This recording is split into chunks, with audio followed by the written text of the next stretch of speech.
what my sound preferences are. I like bass. And if it can have quantity and quality, yeah, I'm rocking it. Especially mid bass. I like the slam over the sub bass rumble. I like my mids super clean.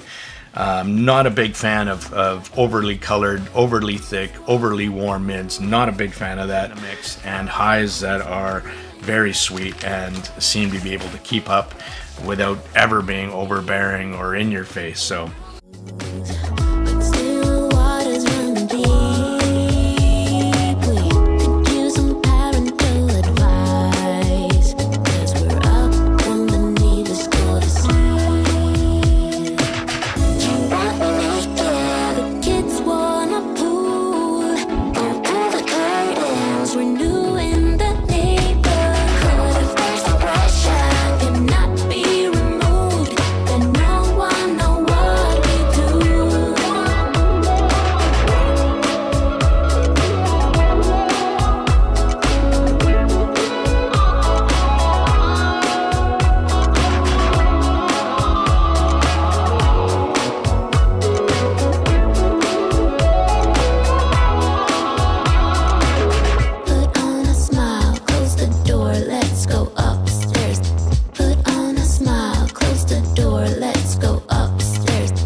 hello.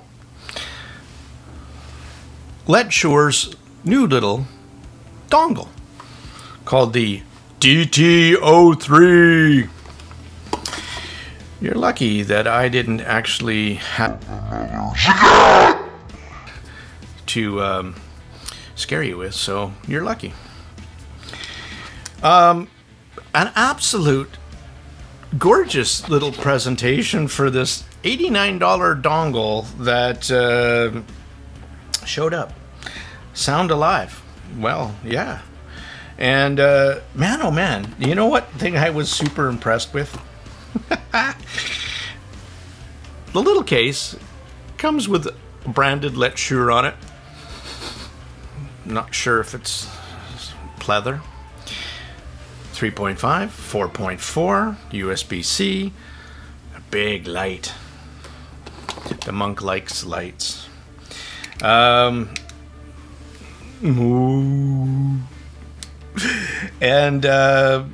what else did it come with? 2 USB OTG cables, a short one and a long one. Like $90 full on for all of this. does it sound like ass or is it good? Well, let's get into that. ES 9219C, yes, I'm looking at my notes, times 2. Of course, it's got a balanced output. This is the same DAC chip that's in one of my favorite little dongles from the Qdelix 5K. I love the sound of that little dongle. I ended up selling it because it didn't have 4.4 that everyone else moved to in the planet. It has a high-low gain button on the side. Ooh, I'll take it out of its case. Okay, I won't take it out of its case. And to tell you why, it's because I ended up putting an dried alcohol swab in there because the case was a little loose. It is not now. So it doesn't slide out of the case when you put your USB-C on it, and your little rough on it, right? Besides having that rich accessory trove that it comes with, I think it sounds damn good. I love its sound signature, actually. It's clean. It's detailed. It has tight bass. It has zero coloration to my ears in the mids and highs. Brings a certain level of musicality to the music in a way to really bring out the subtle nuances to each track. Great detail, retrieval, and dynamics. End of review. Just some observations, though, before you rush out and hit the buy button. The volume control is player only, not music player controlled. It goes up in 30 fairly large steps. I wish it would be a little bit more sensitive. The case could have been a little tighter. Like I said, that was kind of an easy fix. But overall, I mean, the pros, right? The design style, the looks, the feels, the solid, it all gets top marks. Smooth and detailed sound signature. I like I think it pulls out the best of this ESS, older ESS DAC chip. It has a slight warmth to it. I think, and that has to do, again, not so much of the DAC chips that matter so much as the rest of the circuitry involved, and I think that's what did it. They engineered the circuitry to give it a little bit of warmth but still bring out the best of the ESS, and I think that's pretty awesome. The included accessories are premium. They're not reflective of the $90 for they're asking for this. I love this big ass RGB, changes color on the sampling rate, right? And I thought that was funky and cool. Yeah, I like the little stuff, okay?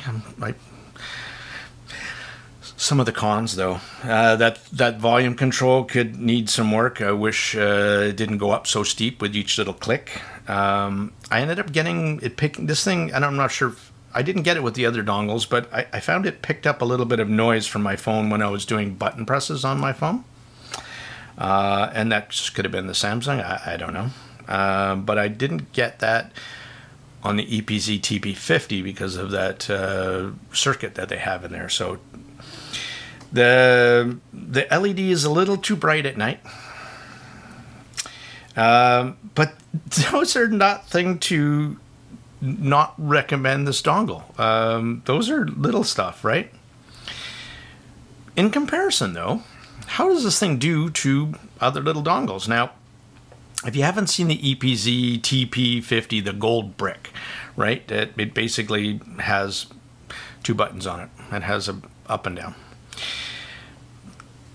Let's talk about sound, because that's the most important. The DT03 presents more vocal forward. And that's also why I really loved this little dongle with when I was testing the Fool Explorer, because it needed a little bit something. And it's not hugely vocal forward, but it adds enough into the mids to a little bit of extra up there, right? So on really thin sounding gear, this would work really, really well. It makes vocals pop out a slightly bit more than the EPZ did. Now the EPZ is $78, so $11 less. And in doing so with a little bit more vocal forward, it sounds a tad cleaner and more engaging. The stage also has a bit more 3D-ness in its staging than the EPZ did. I give this little dongle top marks for its clean presentation. They both are, both of these dongles, but the DT03 is just more feature-rich between the two for $10 more, right? $11 more. And it's funny because some of you are going to say, oh, it uses the Letshouer uses the older, 9219 chip, but the TP30, yes, it does use a newer DAC chip, but it also goes to show you that newer is not necessarily better. A lot has to do with how the chip is implemented and how it's complemented by the rest of the audio circuitry that's used. So one thing that the TP30 has over this is the power. The TP30 has 270 milliwatts at 32 ohms, where this one has 195 milliwatts at 32 ohms. If power is a factor for you and you need more for your gear, the TP30, then it would be the clear choice. Also, the volume steps on the EPZ dongle are way more linear, and it goes up to 100, and it was just way smoother, and you get more control over how you want to listen to your stuff. So I'm going to throw it up against another EPZ dongle, their little top-of-the-line EPZ TP50 with a little screen on it. Has filter controls, has balance controls. It has that audio circuitry to eliminate pops and clicks, which does work. And that's $116. So now it's $26 more than the Letshouer. This is more mid-forward than the EPZ TP50. The EPZ 50 is very, very neutral. It sounds more natural. It has better detail retrieval, more balanced. The instrumental, the harp plucks sound more natural, guitars, piano. When I was listening to some songs, one of the things I was noticing between switching out the two different dongles was on the DT03, it was actually hard to pick out some of the details, where on the TP50 it was, oh yeah. And then it kind of made you pay attention to that, and then going back to the DT03, you could hear those details, but because you only knew it was there, where the TP50 from EPZ kind of enhanced that. It really had better detail retrieval. And it kind of, the EPZ kind of made you go, oh, where the Letshouer was kind of like, oh. Versus a much more expensive little dongle, the Shanling UP5. The Shanlings play warmer. That's their Shanling house sound. The DT03 sounded cleaner in this case, less thick mids and mid-bass bloat. A warmer source will do that. The UP5 is definitely colored towards warmer, and the DT05 is the other way. So a little bit more mid-forward, a little bit more analytical. And that's why you'd pick one dongle over the other, is one would sway you in what your sound preferences are, maybe one way or the other, or the gear that you're trying to pair it up with. An interesting comparison when I was doing the switching out ABs, the Elysian Labs Pilgrim. It was interesting to hear how the DAC amp colored the overall sound signature of the two, where the Explorer kind of played it to its neutral ability, where the Shanling added the mid bass to it, or the mids actually, the mid bass thickness. Which did I like better? It would really depend on your mood, really.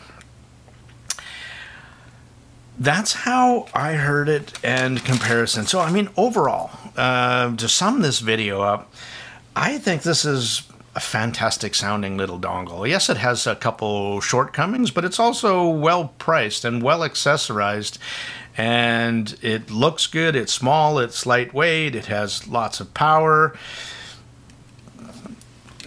It's a great little dongle to get you started. It's not offensive in any way, and I kind of like its sound signature quite a lot. So that's how this monkey has heard the Letshouer DT03. Catch you on the flip side.